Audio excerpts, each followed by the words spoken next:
Okay, we're back in business.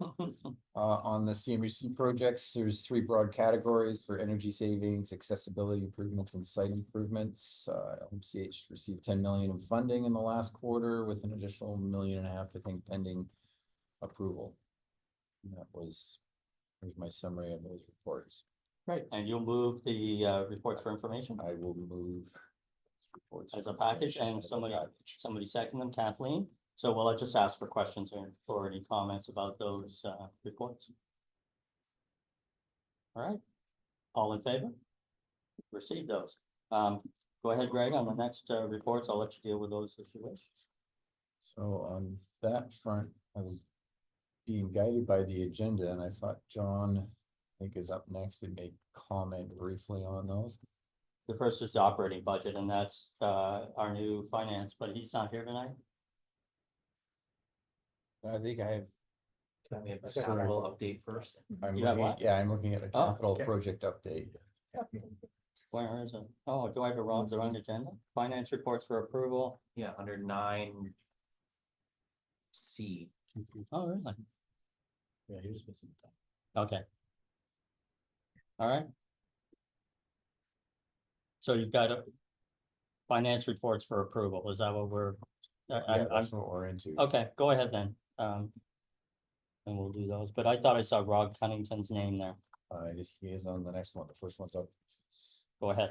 If you can speak to that. Sure, so there's information in the capital projects report that I won't bother going through the important, it's all important, but one item is approving 6 reallocations of funds from below budget projects predominantly to projects that require funds to complete as they are above budget. So there's a table on it's the 5th page of that report that summarizes those requests.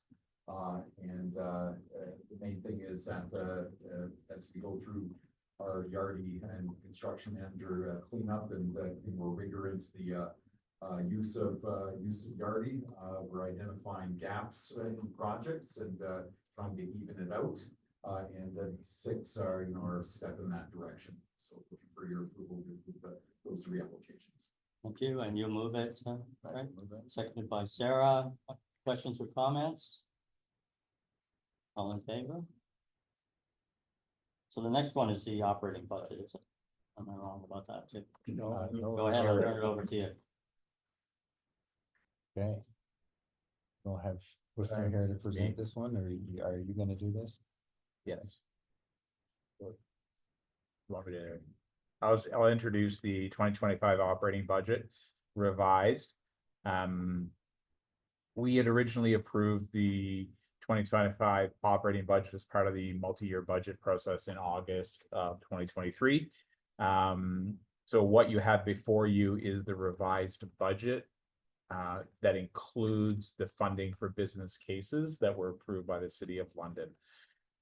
So we've increased net revenue to reflect that, salaries, wages, and benefits, the various lines that the business cases support on an ongoing basis. We are presenting a budget that is balanced, but we also know that we have not reforecast some critical expenses like property taxes and insurance and other things within this budget. So we're getting approval to start the 2025 operating budget with the same budget that has been approved by the board previously in a consolidated basis with the business cases. And we will come back in Q1 with a reforecasted budget to address those anomalies like property tax increases and similar, just to sort of recast that so the board has a better understanding of what the budget is, but we want to be get the base budget approved. And you'll see in the attachment what funds are added from business cases, where we've added and removed funds based on the business case approved by the city. So that's a separate line just to get clarity on that number. So happy to take questions. All right. But looking for approval. You'll move it, Greg? Seconder? We'll move it. Kathleen, this is the people I'm looking at. I never turned it. These guys will tell you I never moved to the left, so, It's true. I will never. That's why we close the left lanes of all the roads, because you'll never need them. So it's been moved and seconded. Questions, comments?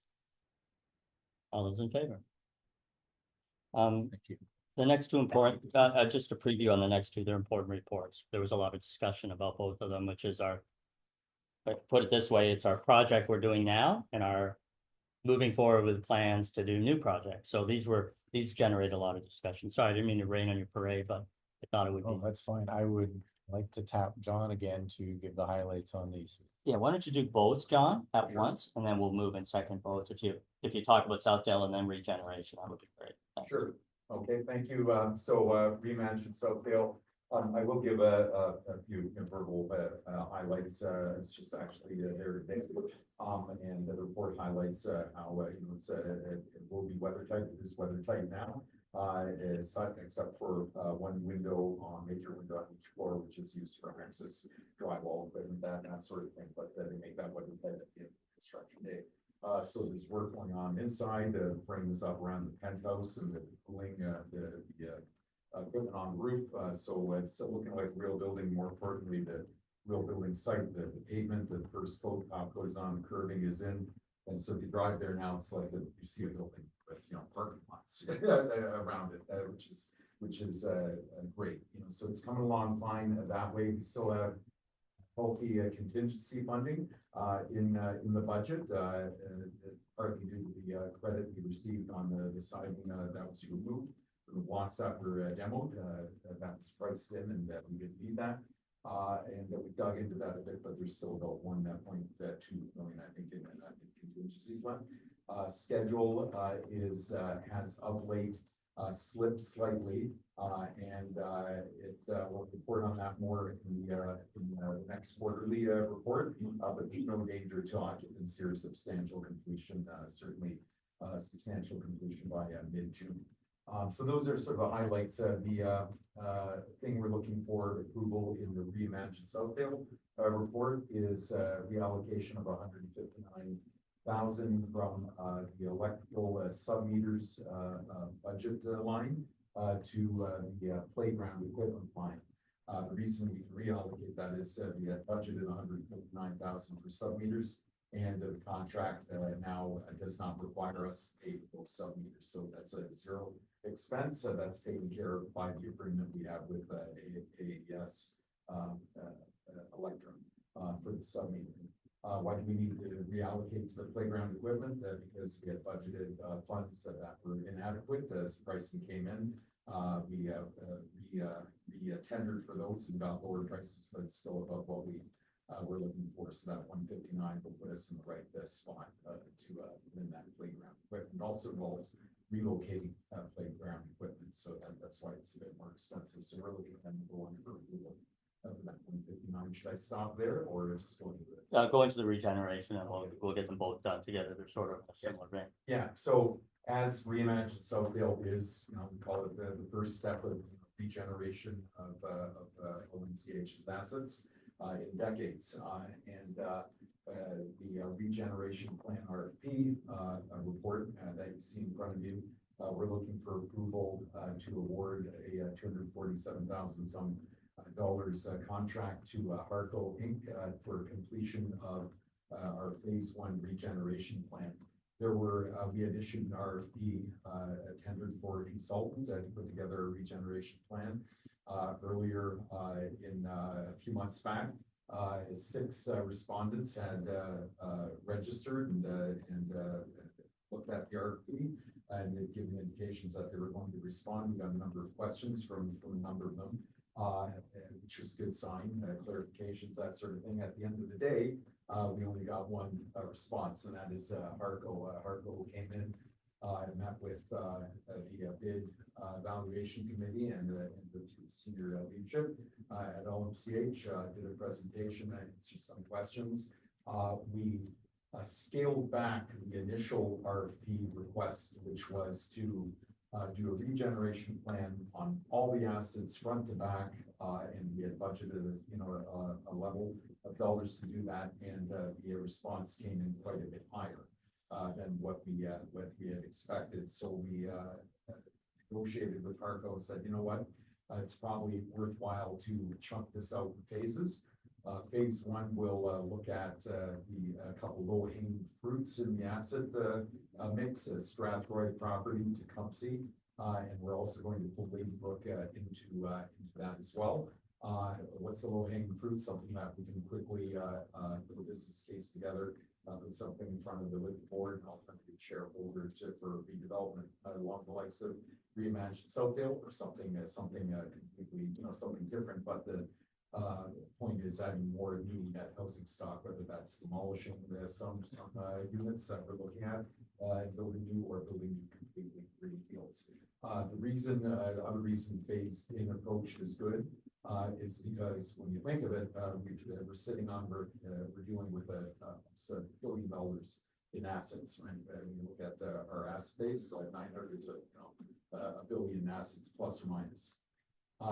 And how can we get the equity out of that in a responsible manner to the shareholder, to the ratepayer, taxpayer? How can we get the equity out of that and engage in regeneration? Phased-in approach kind of makes sense because you're looking at a limited set of properties, presenting a plan to the board and ultimately to the shareholder that says, do you have the stomach to spend this kind of coin, leverage some equity, and go down this road? And with the expectations that they'll be in favor of that because it'll make good business case sense. That makes sense and engage in a phased-in approach and then continue with the wider regeneration plan after that. So all that said, I'm looking for approval to award the contract for $247,735 to Harco to start work on the regeneration. Great, need a mover in 1 second. Moved by Greg, sorry, again, second by Kathleen, and again, I'm just where I'm looking. Questions, comments about those two reports? I have one question, just to take it back to when Reimagine is, maybe you could say us how many units were there when we started, how many units are gonna be there when we rejuvenated it, and what are they going to be? Are they gonna, how many rent geared to income and how many otherwise affordable? Yeah, so the phase one, phase two, phase three, 57, 53, 53, so 100, 150, 160 some. And we're knocking down 1, 2, 3, 4, 6 blocks, call it what, 8 or 10 a block. So 60, so net new in the 90 to 100 range. Sorry, I don't have that. No, that's fine, that's what I thought it was, the 90 to 100 Yeah. new units, Yeah. okay? Yeah. And are we adding, are they all gonna be RGI or some gonna be market or what? So the net new units. Yeah. It will all be affordable rental. All right. Right, so we have a commitment, and it's part of our service level standard with the City of London to make sure we have a certain number of RGI units. So in phase one, we removed 18 RGI units. So we need to put 18 back. So in our planning, we're gonna put 22 back. And then we're sort of spread them over the 3 phases. So we'll have a net new 31 affordable rental that's going to drive the revenue of that building differently to be able to invest in the reserve for that specific building. And if there's any debt, it will be able to finance that. So that's sort of the approach. Each building will have less than 50% RGI. Okay. Is the current approach. And so what, just so I'm clear, the reason I wanted to ask that is because I just want to connect it to what the board has said we want to do. Which is go to more of a mix, better revenue, but still servicing all affordable housing. Yeah. And so I think it's important that we recognize that what we're doing at the board and what we're talking about at the board, we're putting into action, which I think is what we want to do. So that's why I wanted to raise that issue, that we are indeed doing what we've sort of been planning. Now, it won't be as fast as everybody would like, but it's a move forward, and I'm really proud of that, and I think we should all be proud of that. So thank you. Any other questions, comments? All right, all those in favor? That is passed. And is that, you've got 3 more reports? Wow. Yeah, cell phone. Do you want to go, Greg? Say it again. Finance, report F or maybe G, I don't know. On the cell phone contract. Cell phone contract, yeah. for- Yeah, that's it. I've got Ms. Tunks on the agenda here to speak to it. Well, we're coming to the end of our current service contract that is currently with TELUS. We have gone to the City of London, had a conversation. They directed us to Supply Ontario, which is a provincial provider or provincial organization. They have conducted an RFP and have provided a list of four vendors that are vendor of record that provided a better deal in terms of providing cell phone services to LMCH. We're just looking for approval to transition from TELUS to Rogers in the upcoming year. Thank you. Mover second, moved by Greg, seconded by Sarah. Any questions or comments? I'll just Oh, comments that, Sure. you know, we did dig into this at the community level and explored the options and, anyways, it made, economic sense. It's net savings to the organization, even, with the cost of having to consolidate the contract, terms.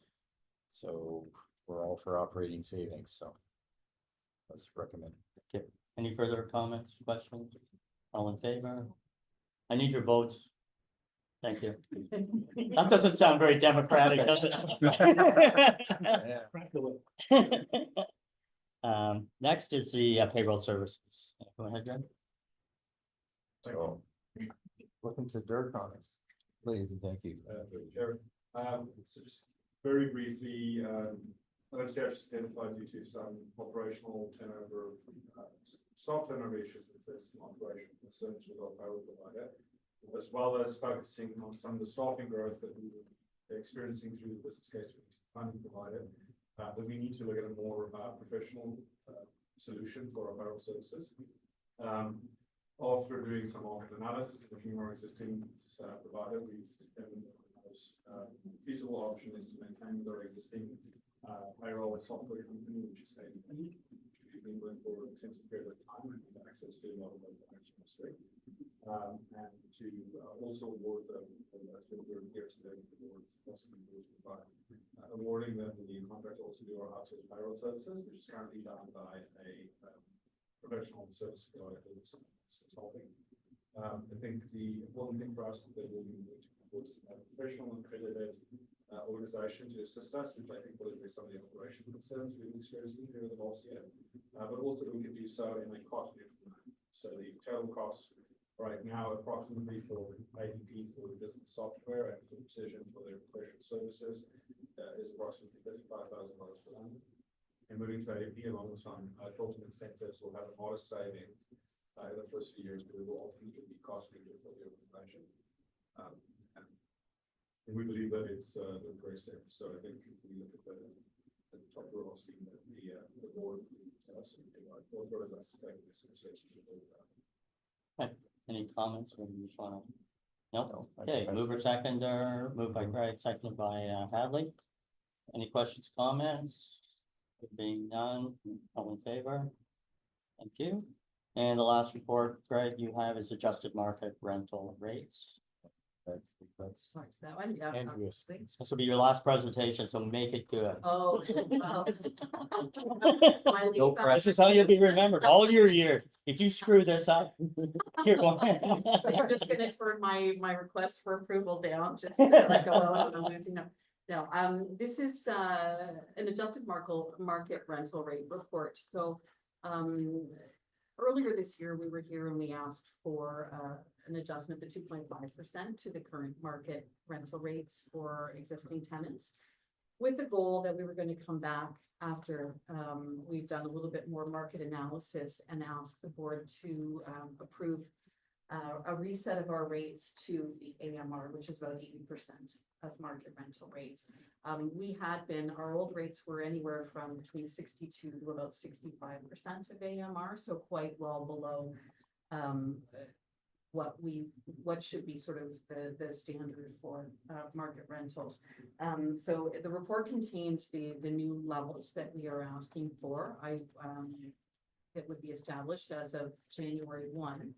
And just to reiterate, these would be the rental rates for any new tenancies that are started after January 1.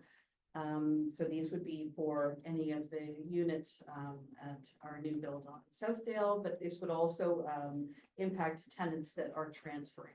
Right, if they're starting a new lease with us, we would then incorporate them into the new market rental rates. The goal, as we've talked about earlier, through some of the regeneration, is that we're going to have mixed income communities. And we need to have market rental rates that are going to make sense, that are going to allow us to create a little bit more revenue for the organization so that we become less dependent on service manager funding. And so I just present this and I'm hoping that there'll be approval and we will affect the change for January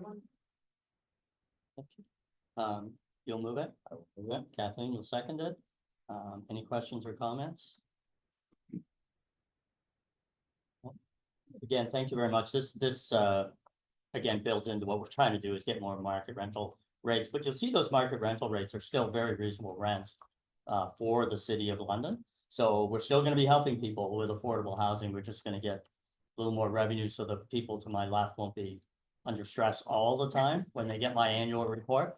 But I think, we're all sort of in agreement with this, but everything seems to be hitting together a little bit for us. So those of us who have been on the board for a while are seeing this sort of consistency in our goals, and I feel really good about that. So go ahead, Sean. Yeah, I just want to say thank you for the report, Andrea. I hope it's going to get unanimous support so you get a big win on your way out. I just want to underscore for the board in particular, and we may get questions from people, why are you doing this with 80% of $2,000 or whatever, because they see the listing prices out there. But AMR is not the market rent of a new unit today in the private sector. It counts the average of all the rentals in the city, including rent controlled buildings and all of that. So we had a pretty extensive discussion at the committee about that piece as well, and the fact that this is still providing people with rentals that are well below what you would see a private rental unit listed at. So it is so affordable, and it is absolutely to just underscore what Andrea was saying. This is how we move to mixed income communities, and this is how we create a more diverse community within the LMCH portfolio. So I know a fair amount of work went into it. Since this is your last one, I just wanted to take the opportunity to say thank you for that, and hopefully we can all be supportive of this one. Pressure on the vote. Any other comments or questions? All right, all those in favor? She goes out on a unanimous vote. That's no fun. Thank you, Andrea. I'll have to get used to not saying that. Thank you, Andrea. So we're gonna go to the People, Service and Housing Committee reports. I noticed when I got it that Mayor Grantham was gonna present, but he's not here, so I'm going to do it. I'm not gonna, because of the interest in time, I'm not gonna spend a lot of time. The reports I1 through 8, I'm just gonna package together and see if anybody has any questions about that. So I can get somebody to move in second. I can't move, I'm chairing the meeting. Councillor and Deputy Mayor will do it. Questions, comments about the reports for information? All those in favor? Thank you. So we'll go to the next report, which is report J, which is staff report 2024-37, which is the vacation, sick leave, and personal leave days policy. Dirk, go ahead. Anything you wish to bring to our attention? Yeah, thank you through the chair. Just very, very briefly, I think it's important to understand the context of these policies. LMCH is an organization who has obviously got unit staff who are local, one of QB local, one of the local unit, but we also have a group of what broadly referred to as management and funding employees. So we were not covered by collective agreement, which is critical in terms of funding this context. But historically, the practice has been to extend the benefits that's entailed in collective agreement to our management employees with some small differences. Without going through the process of creating a formal policy statement which makes those commitments to that particular employee. As a result of this, we've identified that we need to move towards a phase where our management and funding employees have separate codified policies that regulates access and administration of their benefits and entitlements, amongst other things. And the creation of the 3 included policies in this bundle is the first step towards that. I think as the board considers the request, just two things that I would like to highlight is that the vacation and sick leave policy and entitlements does not reflect any change for additional benefits to our management and non-union group. That is simply codifying our existing entitlements, including language that's going to help with regulation and application of those benefits. What is new is our personal leave day policy, which you'll find at the end of the 3 approved policies. The context for that is that we're in collective bargaining, and as part of our organization's commitment to various initiatives to have a healthier organization, we did introduce and successfully bargain for introduction of personal leave days for our bargaining unit groups. The intention is to allow them some time that is more flexible to use for whatever personal reasons they would like to, but also obviously advocate for them for using that for personal health, mental health, as well as professional development. And they have had access to that benefit since ratification, which occurred July 1st of this year. And we're simply asking the board to propose us to extend that same benefit to our management group, because although positions are different, I think the experiences are shared, and that group can also benefit and have a healthy workplace. The provision of personal days that allows them to look after personal issues, mental health, as well as professional development, build engagement. But that is the only new additional benefit through the policies that we're asking them to support. Thank you. So we got a mover and moved by Sarah, seconded by Kathleen. Any questions or comments about that? There being none, all those in favor? Excellent. And the last report is the staff report 2024-38, which is the 2025 board and committee work plan and schedules. Paul? Thank you, and through the chair, what you have before you is the draft board meeting work plan and dates for the board, as well as Finance, Audit, and Risk Committee and the People Service and Housing Committee. What you'll see here is a continuation of the approach we've been taking over the last 2 years, where we are reducing the amount of board meetings and finance committee meetings to sort of make sure that we're not doing light work of 1 or 2 reports on an ongoing basis, that we're cycling the work through the board cycles and incorporating more board workshops to have discussions about pertinent matters of the organization, sort of like regeneration workshop. We know we need to have a conversation with that, those types of things. So where we'll have 3 or 4 meetings in the spring, light in the summer, and come back in the fall. So looking for an approval for this approach. And I guess we will continue to work with the committee schedule once the board approval is set in stone, when it checks with the city calendar and other things, to make sure that we have the runway to feed into the right reports.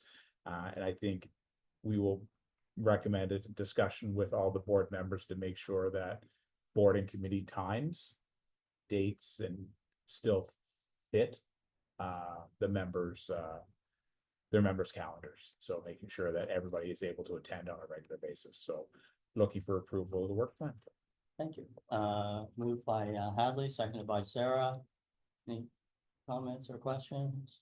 Being none, all in favor? Great. I just wanted to mention the 2 brief things, that might be very long. I just wanted to talk about Ladybrook for a moment. As you know, we don't get reports directly on Ladybrook because it's a separate board. For those of you who don't know, I'm on the board, Kara is on the board, and Greg is on the board. And we're continuing to have meetings, and we're looking right now at different options to redevelop the site. And it's a similar idea to what we did with Reimagine, making better use of the site, adding units, adding some market rate units.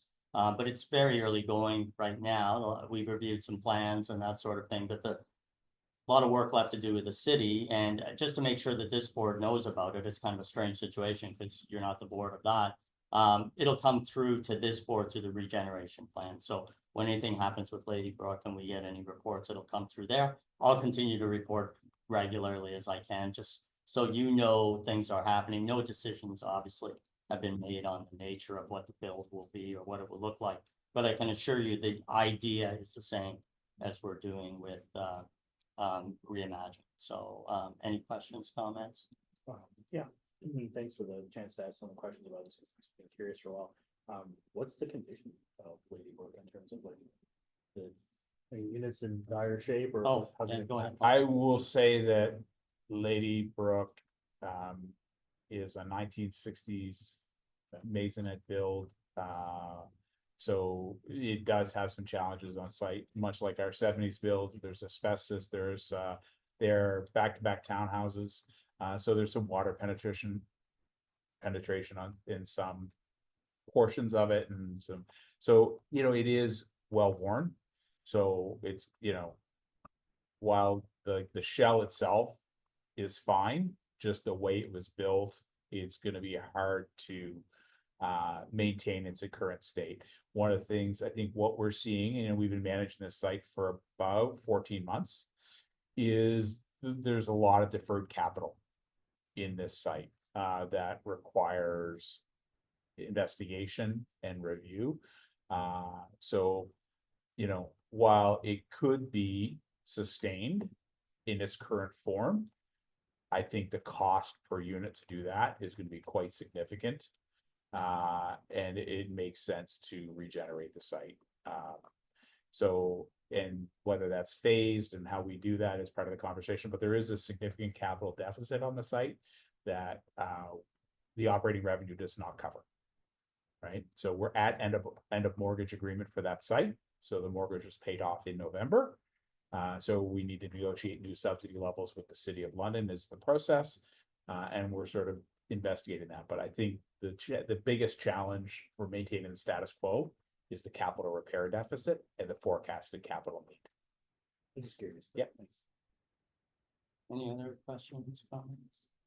All right, I'm just doing this as a verbal update. The last thing I wanted to talk about was board vacancies. I just in reviewing the board members, there's 3 positions are expiring at the end of the year, I believe, from looking at the schedule. So that means we're gonna have to take some action.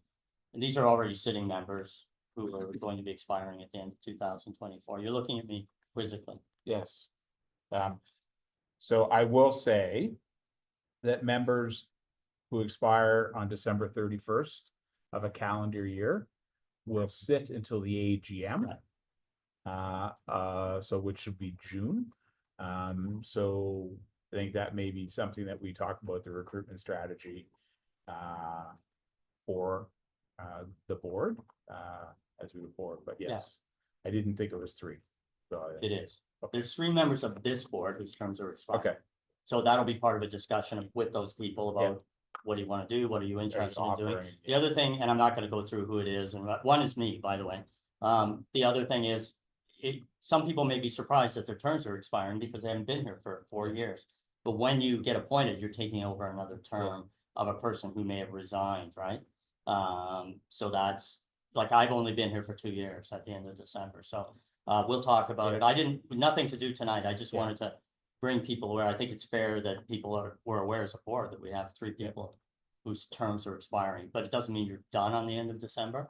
It just means we've got to address that particular issue. Yeah, and there are no term limits that we have to worry about within the shareholder direction that prohibit reappointing. Right. So it's really a conversation with those who And are I'll start that. expiring and. I'll initiate that early in the new year. I just wanted to get it on everybody's radar. That's where we are. So those are the only matters I wanted to report on. Not gonna ask for a mover and seconder. It's just a sort of a verbal update. So that leaves us with nothing else to do except to go right into the workshop. We're a little later than we were. You gave me half an hour for the board meeting. Oh, it doesn't say that in the agenda. So there's the wrong flow. We need to adjourn the Okay, meeting to so enter what about the workshop. other remaining matters, the in-camera new business and adjournment? We're gonna do those after? Why am I looking at a agenda that, So there is no There's new no business in-camera. and there's no in camera. why do I have I must have an old agenda or something. And yeah, that's fine. So no in-camera items, no new business. So I just need to move it for adjournment. Sorry, I had the wrong, Hadley moved by, seconded by Greg, all in favor? Okay, are you ready? Do you want to take a few minutes, like 5 minutes? Why don't we take a break? And you'll be finished by, what's this? 9 o'clock. 2 hours? He's not gonna take 2 hours. 45 minutes.